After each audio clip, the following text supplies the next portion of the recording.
नमस्कार आप सभी का साहिबान का दान मेहरबान। सबसे इंपॉर्टेंट बात यह है सीयूटी यूजी के रजिस्ट्रेशन इलाहाबाद यूनिवर्सिटी के बहुत जल्दी होना स्टार्ट हो जाएंगे।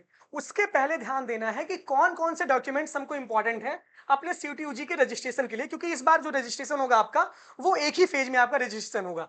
सीयूटी यूजी का जो रजिस्ट्रेशन होगा एयू का, सीयूटी यूजी वाले बच्चे ध्यान दें, जो एयू का रजिस्ट्रेशन होगा, सीयूटी यूजी का जो एयू का रजिस्ट्रेशन होगा वो एक ही फेज में होगा, यानी कि एक फेज में रजिस्ट्रेशन होगा। एक फेज में रजिस्ट्रेशन होने का मतलब है कि आपका पूरा रजिस्ट्रेशन होगा, फिर आपकी इसी में फेज पेमेंट होगी। तो ये बात ध्यान से सुन लें। एयू का रजिस्ट्रेशन होना लगभग आपके जून के जुलाई के फर्स्ट वीक में होना स्टार्ट हो जाएगा, क्योंकि मंगलवार बुधवार तक डेटा एनटीए एयू का तक आ जाएगा, एनटीए का डेटा आ जाएगा। उसके बाद समर्थ पोर्टल पे रजिस्ट्रेशन होगा। जब भी होगा तो मैं बता दूंगा चैनल से। आपको ये बात ध्यान देना है कि आपको Telegram Allahabad university express, Instagram Allahabad university express, express के प्लेटफॉर्म से हर जगह जुड़ जाना है, जिसका लिंक कमेंट बॉक्स में मैंने दिया है। तब आपको कोई दिक्कत नहीं होगी, मेरा वादा है यार, बहुत ध्यान से सुन लेना। सबका एडमिशन होगा बहुत आराम से। तो रजिस्ट्रेशन जब होगा बच्चा, तो रजिस्ट्रेशन के लिए क्या क्या चीजें चाहिए, कौन कौन से डॉक्यूमेंट्स चाहिए, इस पे ये वीडियो है ना। क्योंकि डॉक्यूमेंट्स नहीं तैयार रखोगे ना तो मामला आपका डिसमिस हो जाएगा। आपका 10th और 12th की मार्कशीट चाहिए, है ना। क्या चाहिए? 10th 12th की मार्कशीट चाहिए। क्लियर?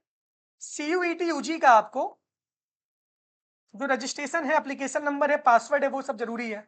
इसके बाद आपको रिजल्ट चाहिए, सीयूटी यूजी के आपको रिजल्ट चाहिए। क्लियर? इंपॉर्टेंट है। इसके बाद फिर आपका चाहिए एबीसी आईडी, एबीसी आईडी चाहिए आपका। फिर आपका आधार कार्ड चाहिए, आधार कार्ड चाहिए। फिर सुंदर मुंदर आपकी फोटो चाहिए, पासपोर्ट चाहिए, फोटो चाहिए। इसके बाद क्या करना है आपको? आपको ओबीसी, एससी और एसटी कैटेगरी वाले बच्चे सेंट्रल गवर्नमेंट, एक बात ध्यान से कान खोल के सुन लो, अब दोबारा हमसे मत पूछना कि स्टेट का लगेगा कि सेंट्रल का लगेगा। सेंट्रल गवर्नमेंट का ही कास्ट सर्टिफिकेट चाहिए भाई। आप लोग बहुत दिमागदार बनते हो ना। सेंट्रल गवर्नमेंट का ही कास्ट सर्टिफिकेट चाहिए। अगर अभी नहीं बनवाए हो तो ये अभी बनवाने के लिए दे दो, क्योंकि कम से कम 10 से 15 दिन का रजिस्ट्रेशन का टाइम रहता है। अगर आप 10वें दिन भी रजिस्ट्रेशन करते हो तब आपका मान्य हो जाएगा, चाहे पहले दिन करो चाहे 10वें दिन करो यार, है ना। तो ओबीसी एससी एसटी वाले बच्चों का सेंट्रल गवर्नमेंट का कास्ट सर्टिफिकेट चाहिए। ये जाके अपने तहसीलदार से, एसडीएम से बनवा लो, लेखपाल से बोल दो। क्लियर? ये इंपॉर्टेंट है। अब देखो, ईडब्ल्यूएस सर्टिफिकेट वाले जो बच्चे हैं उनका सेंट्रल स्टेट कुछ नहीं होता, उनका बस रहता है ईडब्ल्यूएस सर्टिफिकेट आप बनवा लो। इकोनॉमिकर वीकर सेक्शन वाले बच्चे जो हैं ईडब्ल्यूएस वाले सर्टिफिकेट बनवा लो। इसमें सेंट्रल स्टेट कुछ होता ही नहीं, इसमें एक ही सर्टिफिकेट बनता ही है। तो ये बनवा लेना, आप परेशान मत होना। क्लियर? ये वेरीफाई ही नहीं होगा आपका। क्लियर? जान लो, काउंसलिंग फंस जाएगी आपकी। ये इंपॉर्टेंट है। इसके बाद जनरल कैटेगरी वाले बच्चों को कुछ नहीं बनाना है, इनकम सर्टिफिकेट बनवा लेना। इनकम सर्टिफिकेट बनवा लेना, क्योंकि ईडब्ल्यूएस के लिए भी इंपॉर्टेंट होता है income certificate, OBC SC. Income certificate बना लें, क्योंकि पिछले साल आय प्रमाण पत्र लग रहा था, इनकम सर्टिफिकेट पिछले साल लग रहा था, इस बार आप बनवा लोगे तो अच्छा रहेगा, आपके पास पड़ा रहेगा तो अच्छी बात है। सारे बच्चे अपना इनकम सर्टिफिकेट बनवा ले, general OBC SC ST EWS सब लोग अपना आय प्रमाण पत्र आप अलग से बनवा लो। ये इंपॉर्टेंट है। एबीसी आईडी हो गई, आधार कार्ड हो गया, फोटो हो गया, है ना। ये सारी चीजें हो गई आपकी। इतनी सारी चीजें आपके पास लगेंगी और आपको लगभग 250, जो भी आपका होगा 300 250 रुपया रजिस्ट्रेशन फीस होगा आपकी, ये लगेगी। इतने डॉक्यूमेंट्स आप रेडी कर लोगे तब आप बहुत आराम से इलाहाबाद यूनिवर्सिटी का रजिस्ट्रेशन कर पाओगे।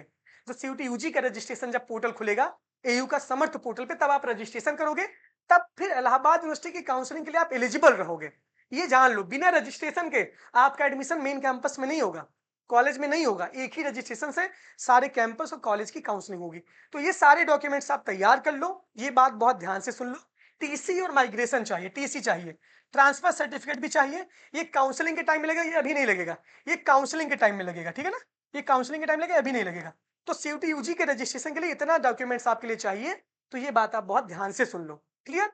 ये इंपॉर्टेंट है भाई, ये समझ लो। इतनी सारी चीजें एयू के लिए भी चाहिए, इतनी सारी चीज बीएचयू के लिए भी चाहिए। क्लियर? और दूसरी बातें जान लो, यहाँ कोई कोटा वोटा नहीं होता। यहाँ स्पोर्ट कोटा,